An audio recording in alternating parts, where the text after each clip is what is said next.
بسم اللہ الرحمن الرحیم۔ میں محمد خوشنود عالم دارالعلوم غریب نواز پریاگراج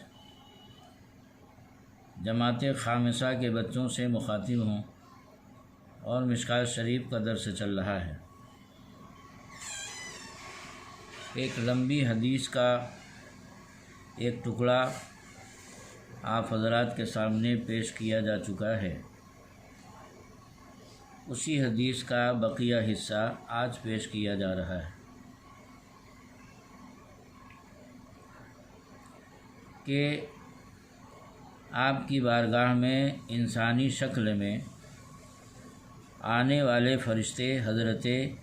جبرائیل علیہ السلام نے رسول اکرم صلی اللہ علیہ وسلم کی بارگاہ میں دو زانوں ہو کر جب بیٹھ گئے تو اس کے بعد عرض کی، یا محمد صلی اللہ تعالیٰ علیہ وسلم اخبرنی عن الاسلام، یعنی اے محمد صلی اللہ علیہ وسلم ہم کو اسلام کے بارے میں آپ خبر دیں۔ یہاں پر رسول اکرم صلی اللہ علیہ وسلم کو اسم ذاتی کے ساتھ پکارا گیا ہے، جبکہ حضور صلی اللہ علیہ وسلم کو اسم صفاتی کے نام کے ساتھ پکارا جائے گا، یعنی یا رسول اللہ، یا نبی اللہ، یا حبیب اللہ، یا محمد، یا احمد، جو آپ کا ذاتی نام ہے اس سے نہیں پکارا جائے گا، یہ منع ہے۔ تو یہ اس کا جواب اشعۃ اللمعات میں شیخ عبدالحق محدث دہلوی رحمۃ اللہ علیہ نے فرمایا کہ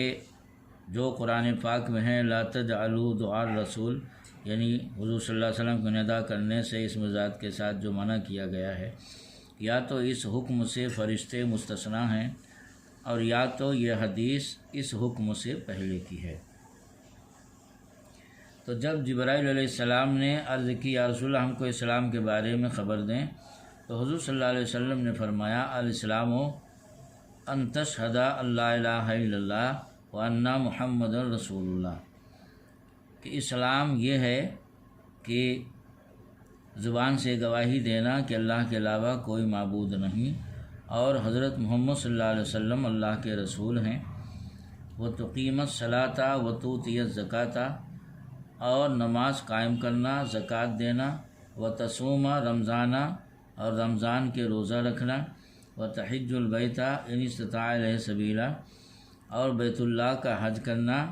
اگر وہاں تک آپ کو جانے کی استطاعت ہو۔ قال صدقت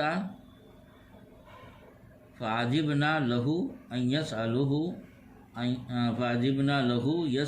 ويصدقه، تو حضرت جبرائیل علیہ السلام نے جواب دیا کہ آپ نے سچ فرمایا۔ حضرت عمر رضی اللہ تعالیٰ عنہ جو اس حدیث کے راوی ہیں، انہوں نے کہا کہ ہم لوگوں کو تعجب ہوا کہ خود ہی سوال کرتے ہیں اور خود ہی تصدیق کرتے ہیں، یعنی صحابہ پہلے یہ سمجھے کہ یہ اسلام کے بارے میں جو پوچھے ہیں تو ان کو معلوم نہ ہوگا، اور تصدیق کرنا یہ معلوم ہونے کی دلیل ہے۔ تو فرماتے ہیں اس پر کہ ہم لوگوں کو تعجب ہوا کہ خود ہی سوال کر رہے ہیں، خود ہی تصدیق کر رہے ہیں۔ قال فاخبرنی عن الایمان، پھر حضرت جبرائیل علیہ السلام نے عرض کی کہ حضور ہم کو ایمان کے بارے میں بتائیں۔ یہاں ایمان اور اسلام دونوں کے بارے میں الگ الگ حضرت جبرائیل علیہ السلام نے سوال کیا، جس سے معلوم ہوا کہ ایمان اور اسلام میں فرق ہے۔ پھر اسلام کے جواب میں حضور صلی اللہ علیہ وسلم نے ظاہری اعمال کا تذکرہ کیا، اور ایمان کے بارے میں ایسی چیزوں کا تذکرہ کیا جن کا تعلق تصدیق قلبی یعنی باطنی چیز سے ہے، جس سے معلوم ہوا کہ ظاہری اعمال اور زبان سے توحید اور رسالت کی گواہی دینا یہ اسلام ہے، اور تصدیق قلبی کا نام ایمان ہے۔ مگر بعض جگہ قرآن و حدیث میں اسلام اور ایمان ایک معنی میں بیان کیا گیا ہے، اور کہیں کہیں دونوں کو الگ الگ معنی میں جیسا کہ بتایا گیا، بیان کیا گیا جیسا کہ یہاں پر۔ تو حضور صلی اللہ علیہ وسلم نے جواب دیا، ان تؤمن باللہ و ملائکتہ و کتبہ و رسلہ، کہ اللہ تعالیٰ اس کے تمام فرشتوں، اس کی تمام کتابوں پر، اس کے تمام رسولوں پر ایمان لانا اور آخرت کے دن پر ایمان لانا، وتؤمن بالقدر خیرہ و شرہ، اور اچھی اور بری تقدیر پر ایمان لانا۔ تو جب جبرائیل علیہ السلام نے ایمان کے بارے میں سوال کیا تو حضور صلی اللہ علیہ وسلم نے اللہ پر ایمان لانے، تمام فرشتوں، تمام کتابوں، تمام رسولوں پر اور آخرت کے دن پر ایمان لانے کا تذکرہ فرمایا، اور اچھی اور بری تقدیر پر ایمان لانے کا تذکرہ فرمایا۔ لہذا بعض لوگ جو کہتے ہیں کہ حدیث شریف میں ہے من قال لا الہ الا اللہ دخل الجنہ، حضور نے فرمایا کہ جس نے لا الہ الا اللہ کہا وہ جنت میں داخل ہو گیا، تو وہاں پر لا الہ الا اللہ بطور علم کے ہے، بطور علم کے ہے، جس سے مراد وہ تمام چیزیں ہیں جن پر ایمان لانا ضروری ہے۔ مطلب یہ ہے، بطور علم کا مطلب یہ ہے کہ جیسے بولتے ہیں کہ نماز میں الحمدللہ کا پڑھنا واجب ہے، تو اس کا مطلب یہ نہیں ہوتا ہے کہ صرف الحمدللہ نماز میں پڑھنا واجب ہے، بلکہ اس کا مطلب یہ ہوتا ہے کہ پوری سورہ فاتحہ پڑھنا واجب ہے، اور الحمدللہ اس کو بطور علم کے کہا جاتا ہے۔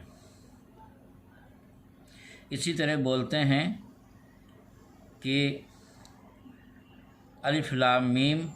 جیسے کوئی پہلے پارہ کی تلاوت کر رہا ہو تو اس کو بولتے ہیں کہ وہ الف لام میم کی تلاوت کر رہا ہے، تو اس کا مطلب یہ نہیں ہوتا ہے کہ الف لام میم کی تلاوت کر رہا ہے، بلکہ اس کا مطلب یہ ہے کہ وہ سورہ بقرہ کی تلاوت کر رہا ہے۔ اسی طرح بولتے ہیں کہ آج ہم نے الف لام میم کی تلاوت کی، تو اس سے مراد بھی یہی ہوتا ہے کہ آج ہم نے سورہ بقرہ کی تلاوت کی۔ تو اس طرح بطور علم کے شروع کا لفظ بول دیا جاتا ہے۔ تو اسی طرح کلمہ میں حضور صلی اللہ علیہ وسلم نے بطور علم کے فرمایا کہ من قال لا الہ الا اللہ دخل الجنہ، یعنی جو لا الہ الا اللہ پڑھے گا وہ جنت میں داخل ہوگا۔ تو اس کا مطلب یہ ہے کہ جو لا الہ الا اللہ یعنی اللہ پر، اس کے تمام فرشتوں پر، اس کی تمام کتابوں پر، اس کے تمام رسولوں پر، آخرت کے دن پر اور اچھی بری تقدیر پر ایمان لائے گا، یعنی جن چیزوں کو حضور صلی اللہ علیہ وسلم اللہ کے پاس سے لے کے آئے ان تمام چیزوں کو مانے گا، تمام ضروریات دینیہ کو مانے گا، وہ مومن ہے اور وہ جنت میں جائے گا۔ یہ مطلب نہیں کہ صرف لا الہ الا اللہ پڑھ لے اور اس کے بعد جو چاہے کرے، ورنہ پھر تمام ضروریات دینیہ کا انکار ہوگا۔ خود قرآن پاک میں ہے وَمَن لَّمْ يُؤْمِن بِاللَّهِ وَرَسُولِهِ فَإِنَّا أَعْتَدْنَا لِلْكَافِرِينَ سَعِيرًا، کہ جو اللہ اور رسول پر ایمان نہ لایا تو ہم نے اس کے لیے جہنم تیار کر رکھا ہے۔ اس آیت میں صاف صاف اللہ اور رسول دونوں پر ایمان لانے کی بات ہے، تو صرف اللہ پر ایمان لا کر آدمی کیسے جنت جا سکتا ہے جبکہ اللہ تعالیٰ اسے جہنم ہی کہہ رہا ہے۔